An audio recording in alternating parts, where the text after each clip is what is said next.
Warga negara Indonesia yang dievakuasi dari Afghanistan tiba di Indonesia, Sabtu, tanggal 21 Agustus tahun 2021.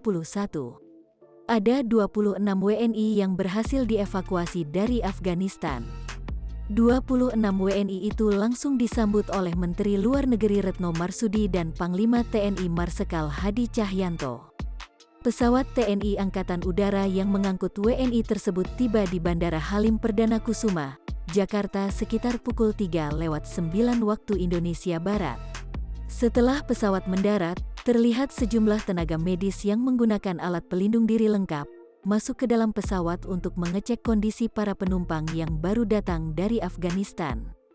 Untuk diketahui, tim evakuasi telah berhasil membawa sebanyak 26 WNI termasuk staf Kedutaan Besar RI. Selain WNI, terdapat 5 warga negara Filipina dan 2 warga negara Afghanistan suami dari WNI dan staf lokal KBRI.